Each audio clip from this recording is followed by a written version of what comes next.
nyo namang tumayo at baka matanaw ninyo tunay nga kalagayan ko.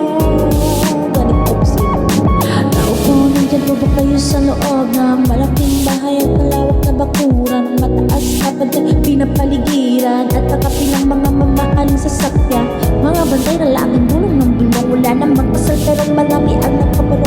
Lumakas man ang ulan ay walang butas ang bubong, mga plato at kutsara na hindi kilala ang tot, at ang kanin na siputi na daras na nalito.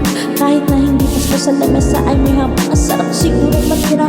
Bahay na ganyan, sabi pa nila ay dito mo rin matagpapuan. Taong na nagmamayari ng isang bubuan na pag may pagkakataon pinag-aagawan. Kaya naman hindi niya pinakakawalan. Kung makikita ko lamang ka ay ako sisigawan. Di mo na nagkaupo, subukan nyo naman ngayon at baka matanaw ninyo ang tunay na kalagayan ko.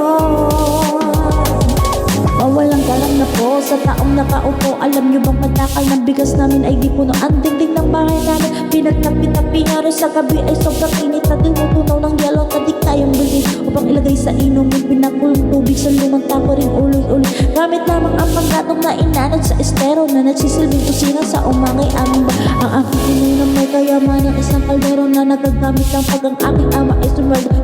Kulang at kulang pa rin ulam ay tuyot asin. Ang 50 pesos sa makapoy pagkakasyahin.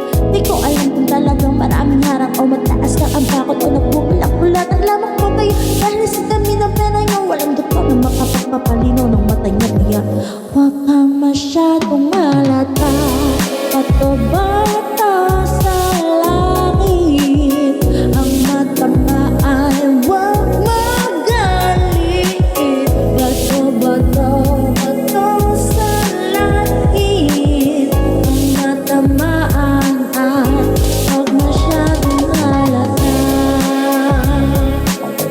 Huwag kang masyadong halata. Hey, huwag kang masyadong halata. Huwag kang masyadong halata.